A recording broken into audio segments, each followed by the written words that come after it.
Did you catch our latest video? Was it amusing? Did it make you laugh? Oh yes, we are now live on the YouTube, as well as Twitch, as well as Instagram. Sappin' y'all. Yeah. Wait for a few more people to join, and then we will get into some chats about the GRO-BIOTICS, our super funky, super awesome range of microbes. We want the funk. And we can give you the funk. G'day North. What's going on?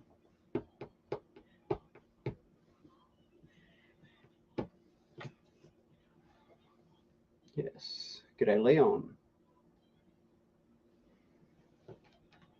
We want the funk. Bean popping for TX Weed Hopper. Nice one. We want the funk. We need the funk.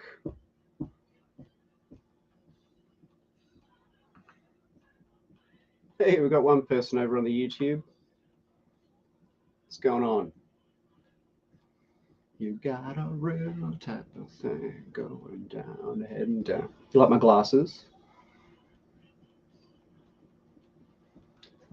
We want the funk. All right.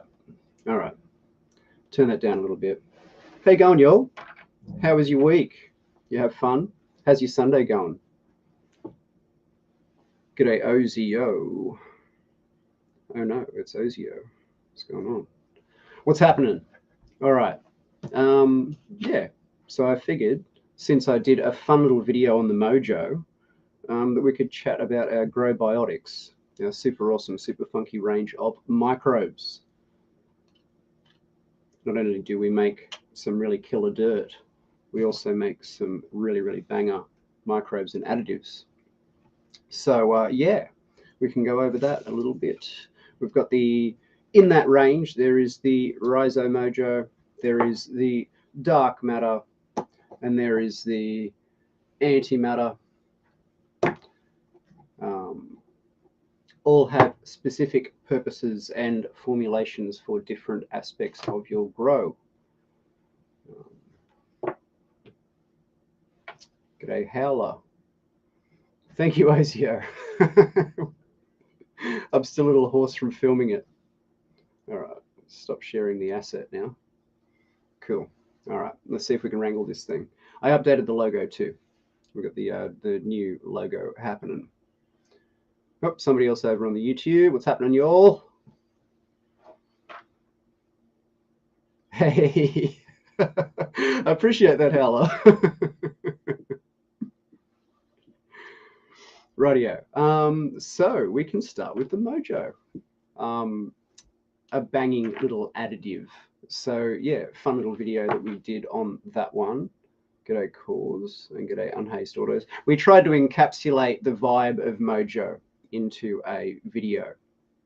So yeah, if you want your plants to be uncomfortably energetic, then yeah, grab a tin. But seriously though, it does, it works spectacularly well, and it is based on good formulation advice.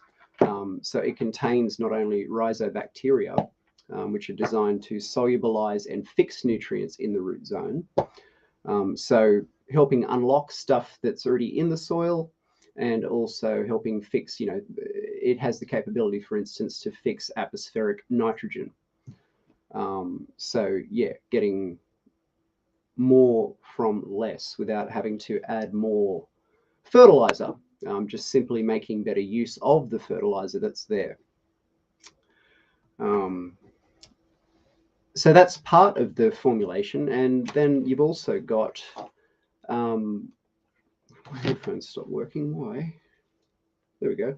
And then you've also got carbohydrates and biostimulants and phytohormones, so things to basically ramp up and stimulate the plant itself, so that when it's got these extra nutrients, it can actually make good use of them. So, effectively just kind of trying to hack the organic equation a little bit. Completely soluble, so dissolves easily in tanks, flowable, all that sort of stuff. Of the 3 GRO-BIOTICS, it is the most soluble in terms of it will completely dissolve in your water. So flowable through, even fine irrigation systems. I would maybe recommend running a little bit of just clean water or your favorite organic flushing agent afterwards, just to stop any dead bacteria from sort of being left in the line. But yeah, it's safe and effective to use in those sort of systems. Hey, we've got Otto. What's going on, dude? See if it'll give me some more. What will it do now? Oh, there we go. We've got Roger. Yeah, so it works with really quite small doses. On the side of the tin, you'll notice that it says you can choose a micro or a macro dose. And then there's also people such as Otto who run heroic doses of the microbes. So a microdose would be considered about 0.7 grams. Some people round it up to a gram in 10 litres. Or you can go a double scoop, which is a macro dose, and it's around 1.4 grams. Some people are greatly exceeding this and running 2.834 grams of Mojo per 10 litres. I've tested it up to kind of ridiculous amounts, I think 30 to 40 grams in 10 litres, and didn't notice a great amount of extra over the sort of doses that we recommend. But your mileage might vary. Your individual setup might be dialed in such a way. You've got a plant that kind of, it's demonstrating that it's demanding it. Then yeah, you can sort of give that a go. What's going on, greenhouse? What's on top of the house? Roof. What's on the top of your mouth? Roof. Yeah.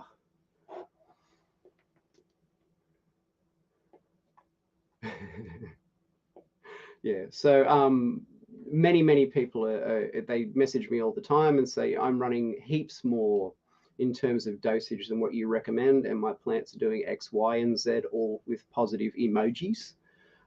So feel free to go over that. But we kind of recommend the minimum kind of effective dosages so you can maximize your output. 60-gram tin, a gram or 2 per 10 litres. I mean, come on, man, it's going to last you a long ass time. We do bigger canisters of it now. So, we do it in foily packs. You can get 10 grams. That'll last you 100 litres at a micro dose. You can, the tin will last a long time. We do 125 grams cylinders of it. We also do 250-gram cylinders of it at the moment. Should anyone want bigger bags of it, holler at me. We can sort it out. Yeah. Look at me mastering the soundboard. Fuck yeah. Yeah, so it'll put more bounce in your ounce. It's good shit. And it doesn't matter whether you are growing in soil or whether you're growing in hydro systems, or it's cross-compatible with all that sort of stuff. So it doesn't matter what you're in. You can add some HPO funk to your equation and unlock your plant's potential. Crack open your plant's pineal gland. That's what it's all about. So yeah, the Mojo, powerful stuff. Ryan, anyone there from King's Evil? Any value in clover? I'll kind of get to that one in a little bit, but yeah, I mean, it's going to provide some. It's different though. So for clover, you really want rhizobium, and what's in Mojo is more azospirillum and azotobacter. So azotobacter is more of a nitrogen mobilizer, and your azospirillum is more of a nitrogen fixer.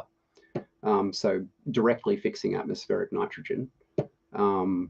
The way clover works is rhizobium bacteria form nodules and live inside the root system, and that's where they make this little growth thing, and that's where they fix their nitrogen. But kind of as we've spoken about before, you kind of won't get that nutrition until the clover's dead. So with Mojo, you get that up front. So prevailing you have nitrogen in your air, and everybody does, you'll get a little bump of nitrogen when you use the Mojo.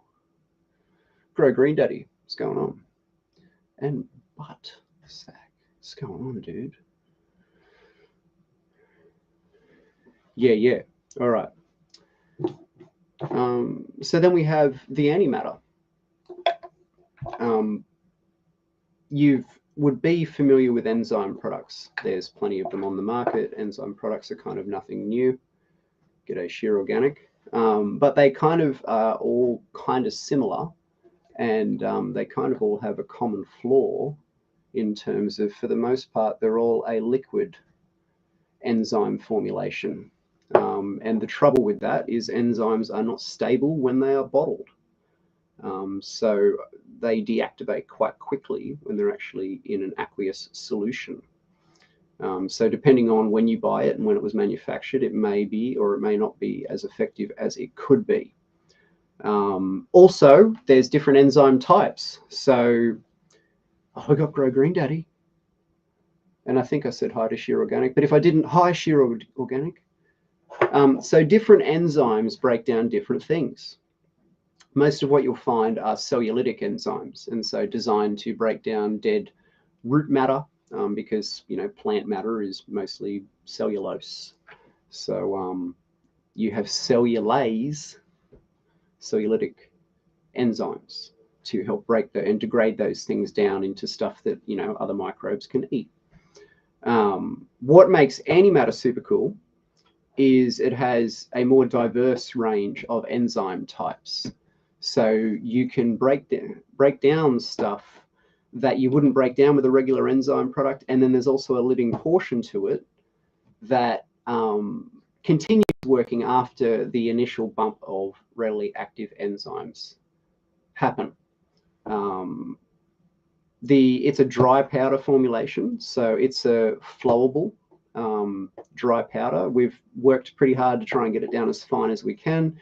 It will flow through most irrigation systems, no worries, but it is a flowable powder, not a dissolvable, completely soluble one like the Mojo.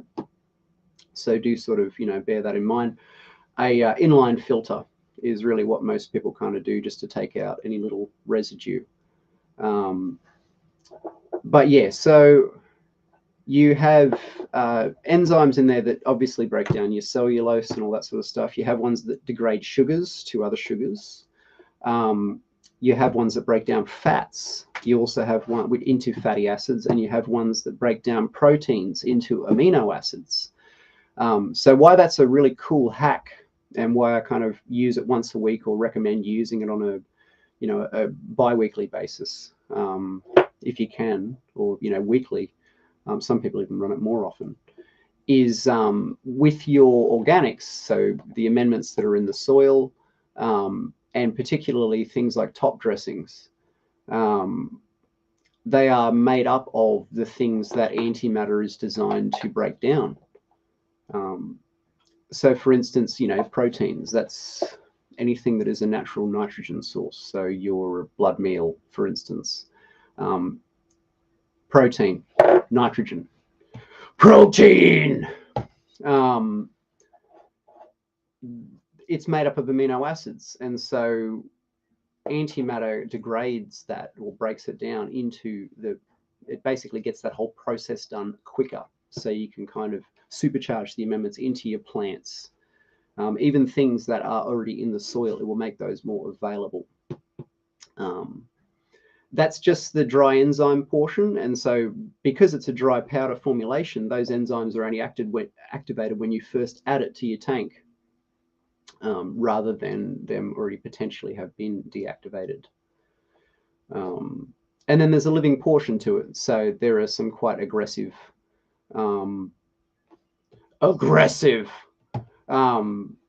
microbes that live inside that are designed to colonize the root system and produce biostimulants within the plant. So it actually helps the plant produce growth stimulating compounds. It also has an anti-pathogenic effect, and is pretty good at outcompeting pathogens in the root system. So a good holistic all the way around good way to kind of bomb-proof your root system. As I say, I usually make the last watering of the week an antimatter watering, and that works really well. So in terms of scheduling, in the Grow Guide, it kind of recommends it, I think, about once every couple of weeks, just as a conservative kind of guide to it.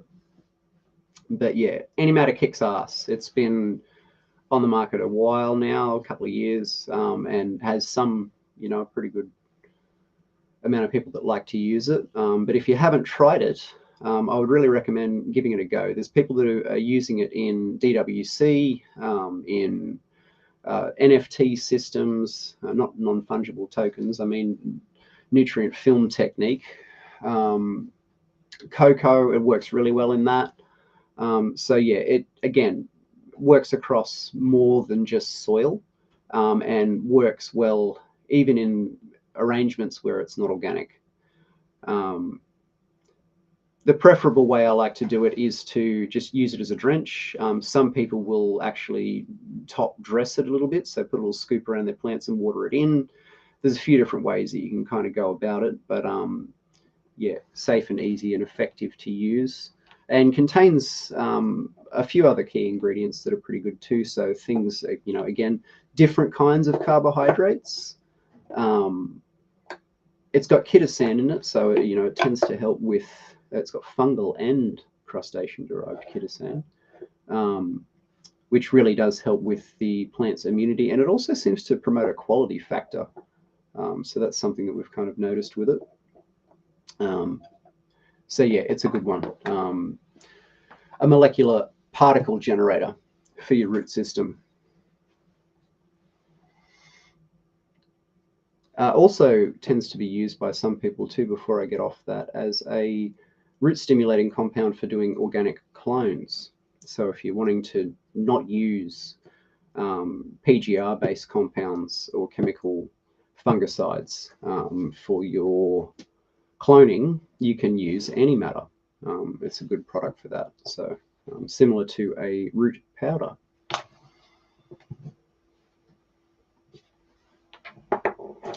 Alrighty. So from antimatter, out of the dimensional rift that came out of, somewhere near the Tron universe, we have dark matter, which is our mycorrhizal product.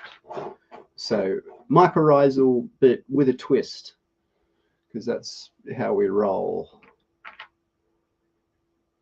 We got a couple of people there. We've got one on YouTube and one on Twitch. What's going on, y'all? It's nothing but a party. Hey, we got an extra one. Papa Buds. What's going on? Hey, that's an interesting idea, King's Evil. Yeah, so a mycorrhizal product with a twist. So we're all pretty familiar with mycorrhizal supplements. Again, been around for a while. Nothing necessarily new about that.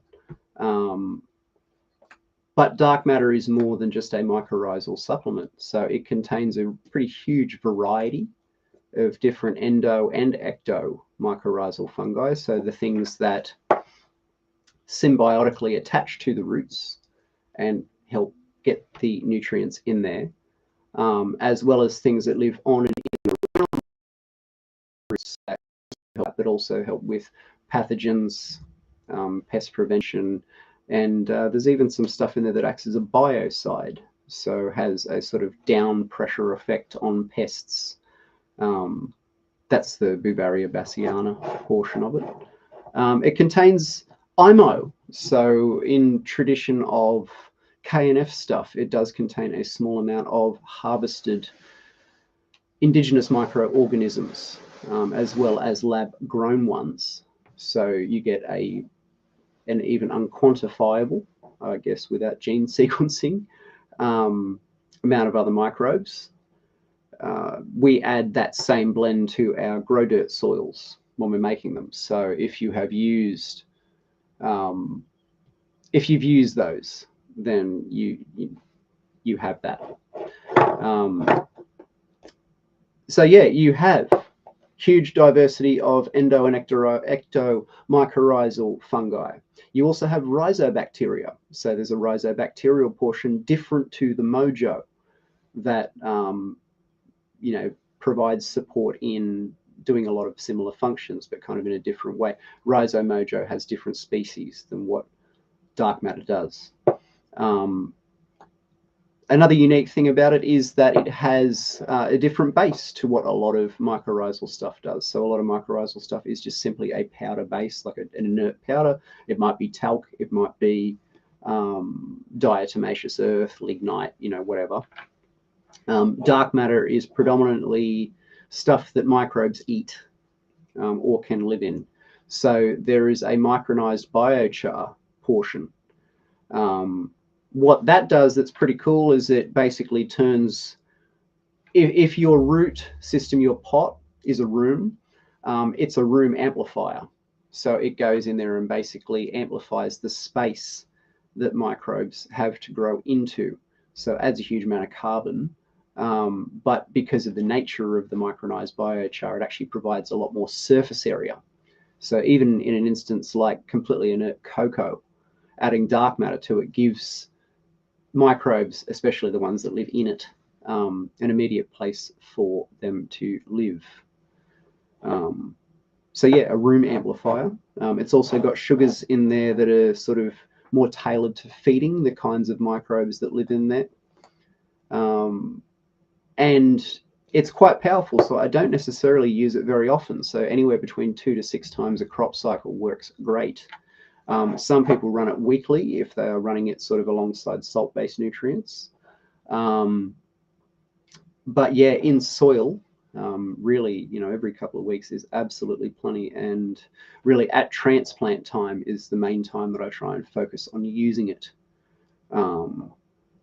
It works really, like, in terms of solubility, it's not as soluble as antimatter, and it's still considered a flowable powder. So, and it's a coarser powder.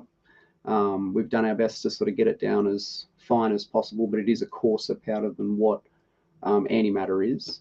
So you can simply use it as a root dust if it's too coarse to sort of run through your arrangement. And I find that because of the infrequent nature that you have to sort of apply it, that works quite well. So just using it at transplant time, which is what a lot of people are opting to do. But it flows through watering cans and all that sort of stuff, no worries. So it really depends on the aperture that's sort of on your thing. I wouldn't necessarily run it through fine drippers or misting systems.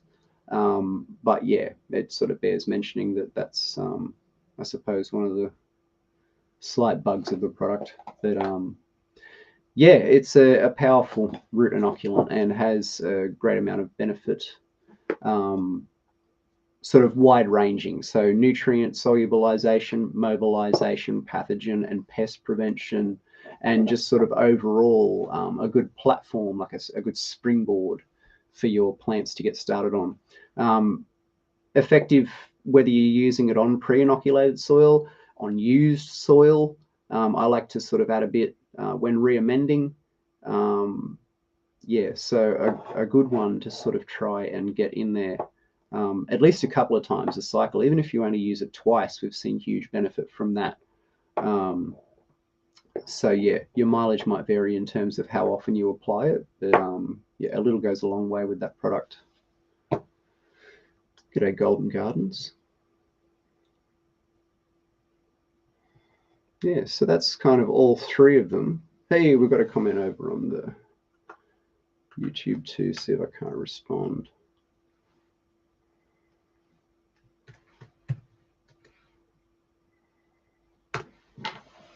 There we go. Sweet. Yeah, so, all right. That's the spiel. What's the deal? You got any questions on that stuff? You want to ask me some stuff about it? You want to ask me some other stuff? Let's get into that, shall we? Let's do that. Do that stuff. Oh, do that stuff.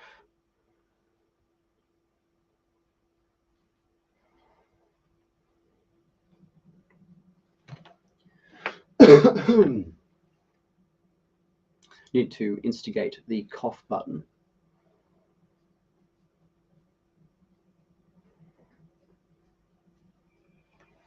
There we go. Alrighty. yeah, so do a bit of Q&A about that stuff. Other stuff you got going on, updates in terms of the tea in light soil package program going stupendously well. Yeah, almost too well, if that's possible. Yeah, so running about a tea a week in terms of nutrient tea, and yeah, sometimes even running a compost tea every week. So we buy the inoculants, man. So we've bought many different species, and we have those as a powder. A lot of them are grown in the laboratory. In terms of the IMO collection that we put in the dark matter, that's a bit of a process. You've sort of got to harvest the microbes from the area, and then we kind of have a bit of an in-house process that we do. One of the little HPO special sources secrets, to kind of get that into a form where it's a fine enough dry powder that we can put into the dark matter. So I have actually used that stuff by itself before too. And so there's different bases. You can opt for different bases too when you order a lot of these microbes. So that's kind of what we've decided to do, and that's why the bases that our stuff is in is a bit different to other formulations. The caveat is that they weigh less, so it makes them less sort of, I guess, margin intensive, but a better product ultimately. Over the years, we've had to develop different processes to manufacture and make various things for HPO stuff, because a lot of what we're doing didn't exist really. There might be versions, but it's when you actually look at the totality of some of our stuff, it's kind of, there's some interesting tech in there. The oyster lime, for instance, it took years to figure out a reliable and good system to be able to sort of desalinate it a little bit, and then grind it to a way where it's actually effective as a liming agent on a kind of routine, a predictable way. That took time to get it there. So yeah, if you haven't used our stuff, I mean, some people might have used our soil, but then they might have used other stuff with it. Really, you should at least once. I mean, and we've got some pretty small packs of stuff now. Just run some of our range with our media and tell me if they aren't some banger plants. Yeah, you might find that you get a lot more out of it than what you thought. Certainly nothing wrong with mixing and matching, but at the same time, sometimes when you stay within the architecture, everything just slots together nicely.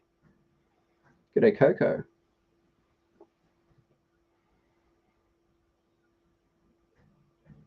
There's a few different sort of things around, and obviously, the idea of microbe products is Coco Gardens going on, yo. It's been around.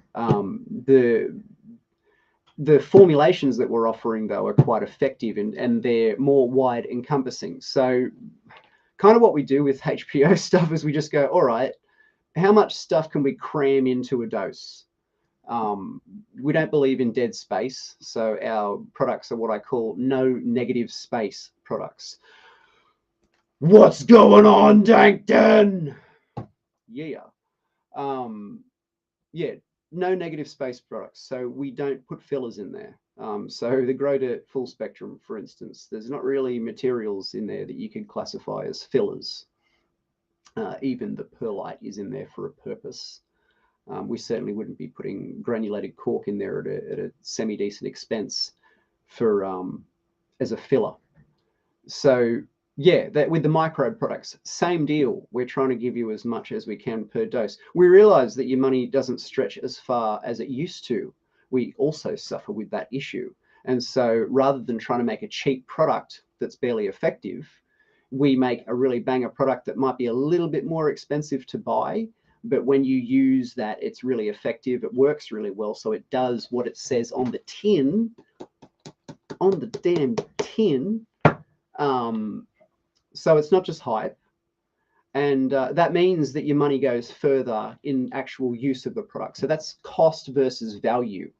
On one hand, you've got cost, the initial cost of something, but the value of something is the intrinsic stuff that it actually brings to your situation. So, you know, saving $5 or $10, you know, I get it.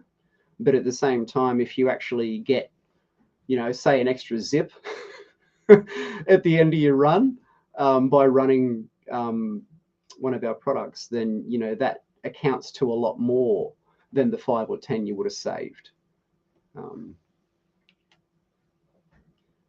Why do I use peat moss? Because peat moss is the best, man. We source sustainably harvested peat moss. So we get sustainably harvested peat moss from Latvia, from Estonia, and from Canada. And so that's harvested in line with the best practices for harvesting peat moss. Now, that doesn't mean that I consider it a disposable ingredient, which is why I go to lengths to try and teach people how to use and reuse the soil. The reason that I use peat moss is because it's the best ingredient for a soil. So that means in the long run, you've got the best soil. So that's why I use it. That's basically why everybody uses peat moss. So it's worth mentioning that of all the peat moss harvested in the world, 1% of it is used for horticulture. The rest of it is burnt and used for just ploughing into fields and things like that. So horticulture really makes up a very small segment of the peat moss kind of mining in the industry. And as much as, yeah, I kind of hear what you're saying in terms of there's no such thing as a sustainable operation with that. These operations have been certified as sustainable and they are working within the best practice possible. Now, if that doesn't suit your deal, we offer the island blend. So that's a completely cocoa-based one. We also have a cocoa portion to the GRO-DIRT so that we can try and minimize the peat moss a little bit. But yeah, we found that pulling it out and making a completely cocoa-based soil didn't work the same as the GRO-DIRT. So the GRO-DIRT is a zero compromise approach to making a really banger soil. And unfortunately, part of that is, you know, adding things like peat moss. Now, there's a whole lot of things that go into making soil that you could argue, if you really want to get into the weeds on it, are not tremendously sustainable. So if you look at the mining of all the different amendments that go into it, you can kind of really get into the weeds on what is sustainable or what isn't. So it's really different to completely, you know, have zero impact. So we make stuff that tries to minimize that. Yeah, so what is your base going to be if your entire base is compost? It's not going to work the same in a potting compound. So I mean, outdoors in a bed, it's going to be a different thing.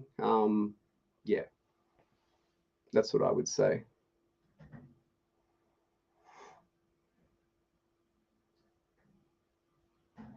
But you know, hey man, feel free to send me a bag of it. I'll have a look at it, you know. But yeah, it's universally pretty widely agreed that peat moss is a really good ingredient. In terms of how much peat moss HPO goes through in the overall global sense about it, yeah, man, like, you know, why are you sweating me about that?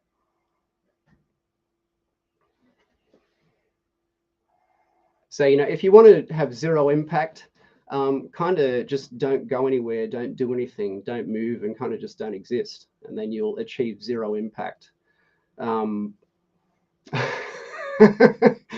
you know, or you can just kind of go, okay, let's try and yeah. In terms of exact percentage, man, I'm not really sure I want to divulge that, but it's not 100% peat moss, put it that way. And there's a good part of compost to it. Well, I mean, it's not really a silly way of thinking. When it's a realistic way of doing about it. Um, so yeah, but you know, come on, man. Like I said, let's not get into the weeds on that. I'd say so. I don't know, guys.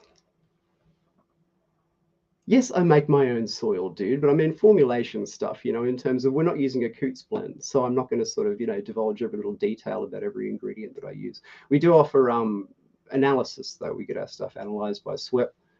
I'd be happy to sort of send you some of that if you'd like.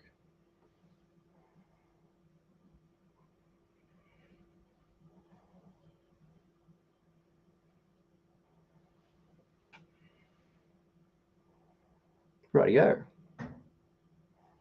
Let's go on to some new people that joined.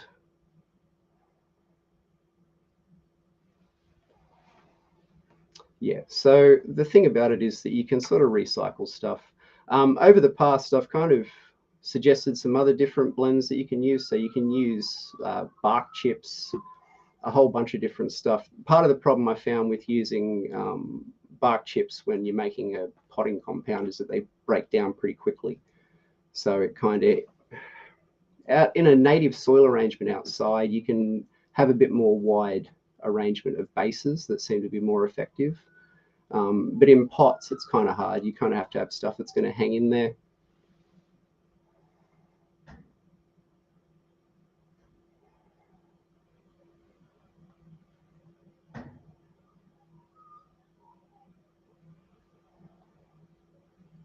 G'day, Jimbo.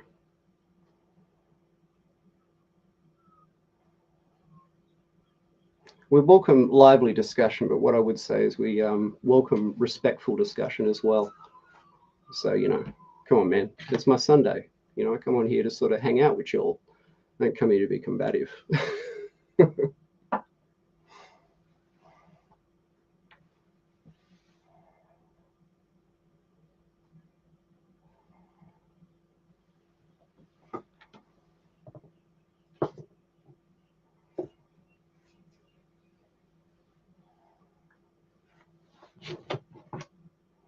Yeah, so you can keep reusing your stuff for a very long time. You'll find that stuff like your composts and all that sort of stuff will break down, and that's kind of where they go to. That's the kind of more complex arrangement of the whole carbon cycle, is that it's not necessarily like your plant steals it away. If you're ploughing that stuff back in, for instance, if you've got a worm farm and you're taking all your trimmings and different things like that and incorporating those back in as a compost or castings, then you're returning a lot of the stuff that came out of the soil. And a lot of other stuff is kind of just more breaking down environmentally. So different conditions will sort of erode all that, break it down. So you can add that stuff back in.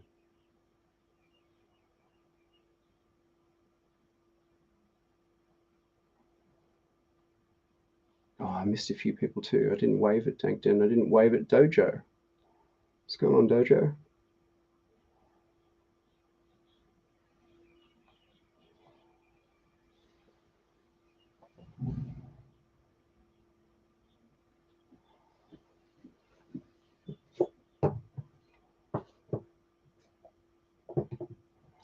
Sitting about 6 weeks in between runs is not a problem at all. If anything, sort of 10 to 14 days, I think, is kind of the floor in terms of the limit on, how you would sort of, how long you would want to wait before you. Some people amend and then use it at the same time, but I think plants kind of don't grow as quickly and don't bounce into the medium as much as if you let it break down a bit. 10 days seems to be about the floor on that. 14 days is preferable.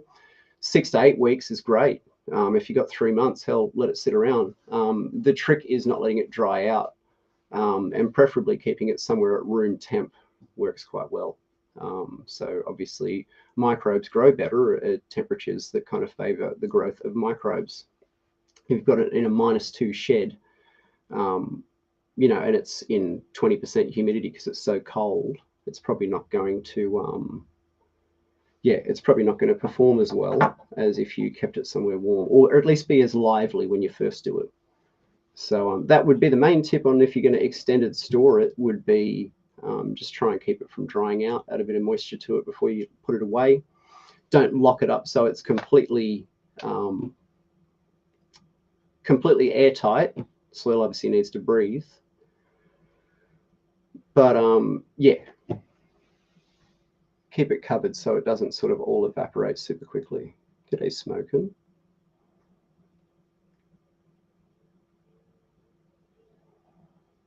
Yeah, that's exactly what I would do too, Dankden. So, sort of echoes from the choir of people in the chat.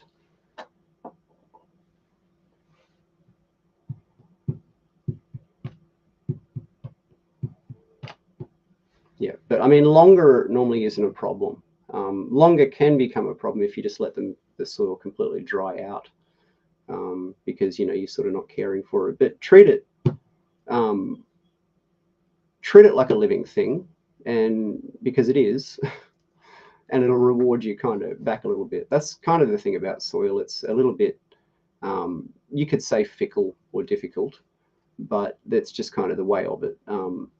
The benefit is that it allows you to do more with less generally. So that's where it's great. And thank you, Ozio. We try to bring some amusement to people.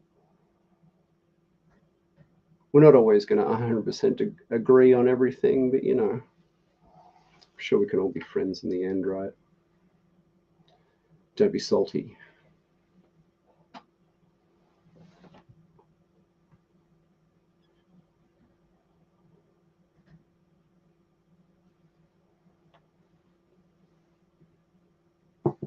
Yeah, man, we love what we do. That's a very privileged thing to have in life, is to be able to do something that you love. So yeah, we appreciate that, and we appreciate you for using our stuff, for being here on the chat on a Sunday, the support and all the rest of it. And yeah, kind of sometimes supporting some of the really ridiculous things that I do.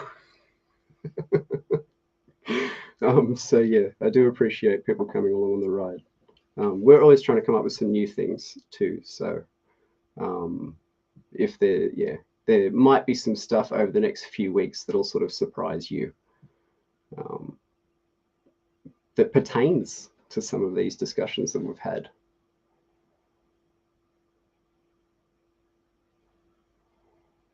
Yeah, so I would recommend getting probably a bin or something like that, that you can keep it in, or a large tote, and put the lid on it, but just leave the lid cracked just ever so slightly. And that will sort of keep it in a position where I think when you get back, there'll still be ample amount of moisture there. It'll probably be all crowed out and all fluffy when you get back, hopefully. G'day, Her Highness.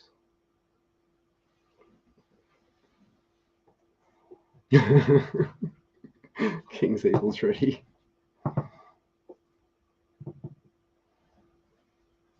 Yeah, there you go. Yeah. I used to mostly store stuff under a tarp.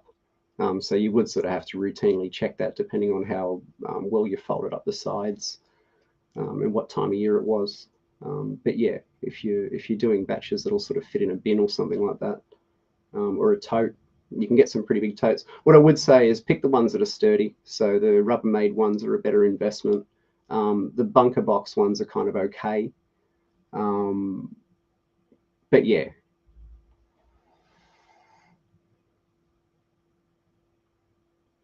No worries. No worries. A few people have actually sort of sent me some reamendment videos or pictures of their stuff that's been reamended as per the vid, using their own compost or their own castings and some of our amendments, or even just using amendments that they've procured themselves, either through us or other sources. And yeah, some really nice looking results there. So it's been a fun one.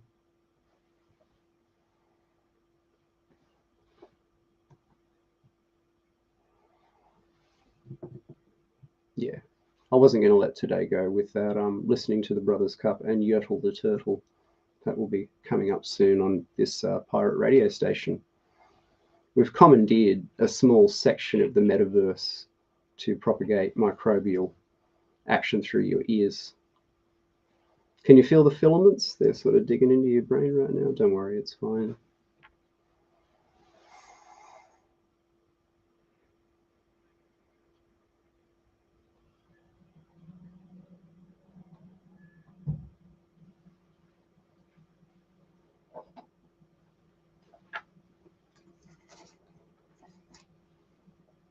Cool. All right. What other stuff have you got for me? I know you've always got something in there.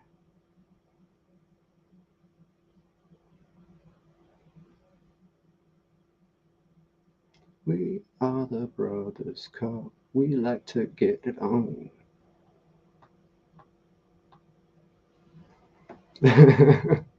Station WEDIRT, better known as We Dirt, or deeper still, the microbe ship connection. Dealers of funky microbes, pure microbes, uncut microbes, the bomb. Moonchild, what's going on?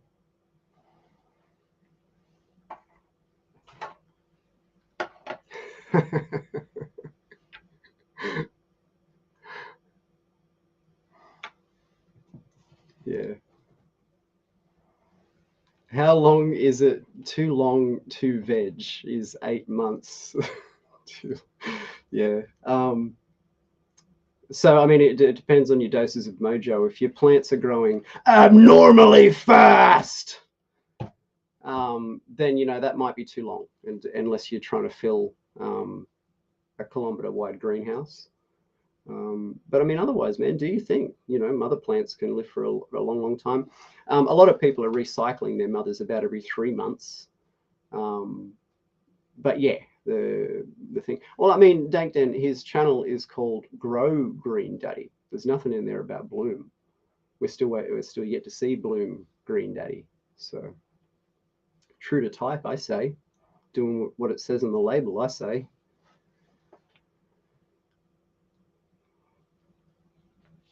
Yeah. So now do your thing, man. But what I would say is if you notice that the plant's kind of starting to slow right down or degrade in any such way,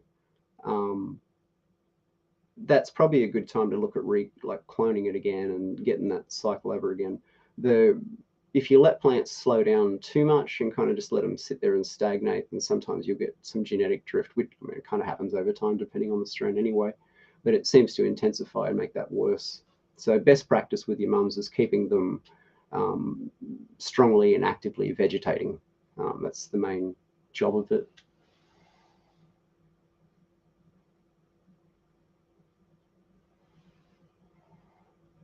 Bloom flowered coming in 3 years. Yeah, strains that take, you know, 16 weeks to finish, 8 months veg, 16 weeks finish. Now you'll be fine. The ones that you showed me the other day were looking good, really, really healthy, and all the rest of you obviously been on top of the environment. So yeah, I'm anticipating that that'll go well. But you just got to kind of commit to that and just whack them in there and flip them, dude. That's really where the rubber meets the road. Yeah, I reckon they're ready, dude. I reckon do it. And yeah, sub-irrigateds are a pretty good one to utilize for longer veg. It can last a long time in there, although sometimes they grow so quickly that yeah, it can be difficult. Well, I mean, I've known of things to have gotten around for 25 plus years. What I would say is that they've probably changed over time, but stuff that was bred with them still had those genetics. So yeah, I mean, stuff that's kind of been clone to clone to clone for a couple of decades probably isn't going to perform like when it was fresh out of the gate. But yeah, stuff can hang around for a surprisingly long period of time. Some of that's down to the care of the gardener. Some of that generally is an indication of really strong genetics if it was able to kind of hang in there for that long. So yeah, depending. Blueberry ones are a good one for keeping a long time because they're quite stable. But yeah, I've heard of all sorts of things, you know, hazes and skunks and all sorts of things that have been kept for a very long period of time. It's going to vary though. I noticed that modern strains tend to drift a bit quicker than what some of the older ones did, whether that's just because there's more components making them up. Thanks for joining, Smokin'. We'll catch you next time. And g'day 420 fixation. You just kind of go off canopy to root ratio, like roots. Sorry. If you've got this much happening above, then there's a corresponding or more amount happening below, if that makes sense. So once you've got a sort of pretty good canopy there and the plant looks like it's at a mature enough size, then it probably is. Sometimes, and I've kind of said about this before, people let it go too long. And then they can run out of room sort of at the end of flower. So getting that timing to flip right, especially in soil, is kind of an important one. But But yeah, if you have significant amounts of growth above ground, then you would have a corresponding amount of roots in the media supporting that, right? So that's a good way that you can kind of tell without getting too scientific about it all.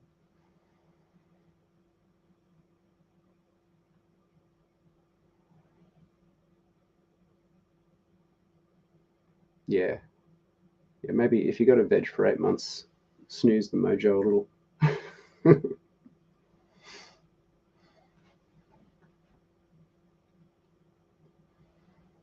Still a couple of people over there on YouTube. Don't be shy. If you've got any questions or anything like that, just throw them in the comments. We'll try and get to all of that. Stay on for another few minutes, surely. Jimbo. Dr. Jimbo. What's going on, dude?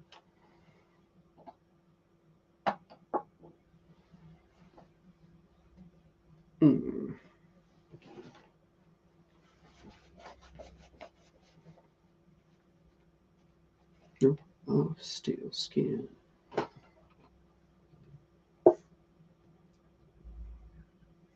Good, man. It's been a lively one today. Missed some action.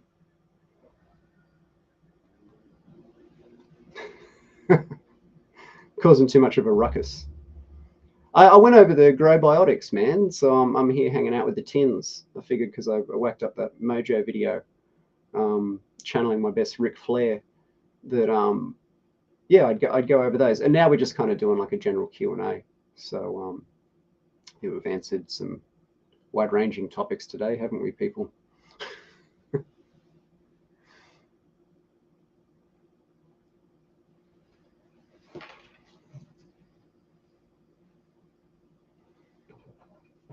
Alien Tech.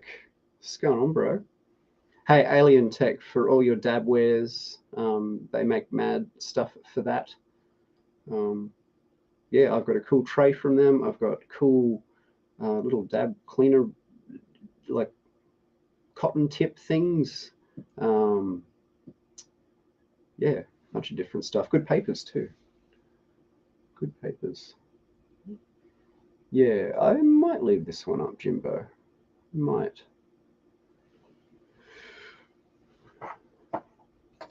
But yeah, I can always go over the GRO-BIOTICS in a more detailed sort of way. Maybe I should just do another promo. Pretty much all Alien Tech for pretty much all that kind of stuff.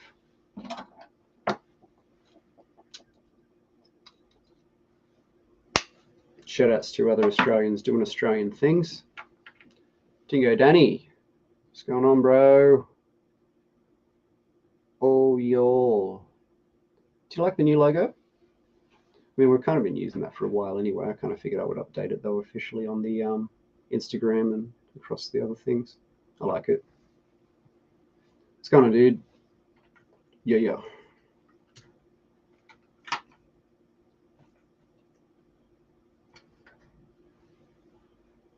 You got cool stuff planned for the rest of your Sunday, guys? Come on, it's not that late. Still heaps of time to go and cause a ruckus somewhere. I'm gonna flip over a chessboard, bounce through the streets on a pogo stick,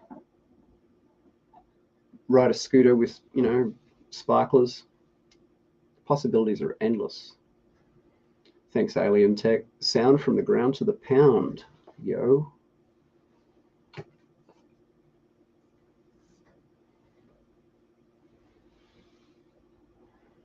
Yeah.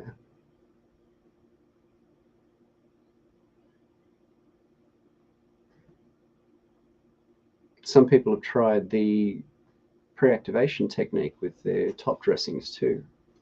So again, some like share those pics of your funky microbes with us. We really like those.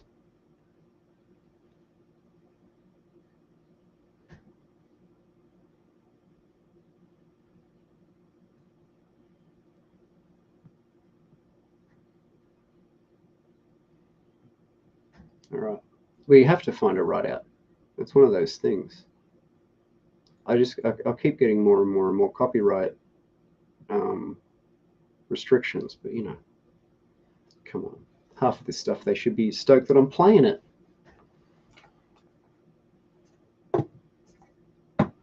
That's the best thing about having the tins too, is I can like fiddle with them on the table and just keep stacking them and unstacking them.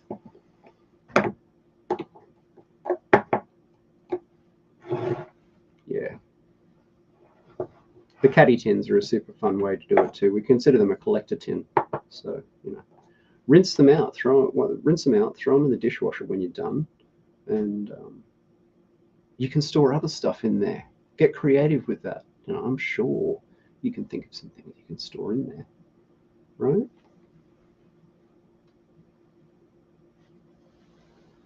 All right. Okay. We've got our write out. You've got all that is really needed to save this dying world from its funklessness. If you've got our GRO-BIOTICS, is your media unfunky? I mean, come on, man. How are you going to grow funky plants in an unfunky medium? We provide high-powered solutions to an unfunky world. If you want the funk, demand the funk. God damn it. Walk into there and go, we want the funk. We want the funk. Just keep shouting that until they give me a call. Know what I'm saying? Oh, that's such a good one, but I've already picked this one, Dank, and I'll do that one next week, bro, because I freaking love that one, actually. It's like the OG of OG write out songs. Cheech with his little hat, his cool car. Yeah, you could grow so much better if you would just funk like we do. Funk slap someone with your God's energy mojo hands. Yeah. All right. That's enough. Being completely silly. Being completely silly. Thank you very much for joining, and I will catch you on another one. Peace out, y'all.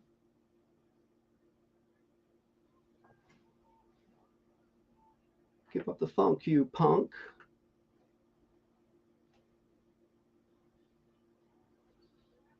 We got the groove and we want some.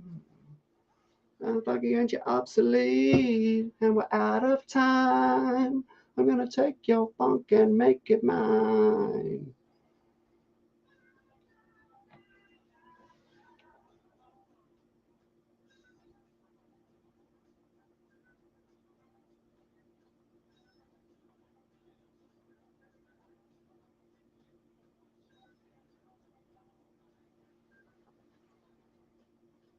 You could feel so much better.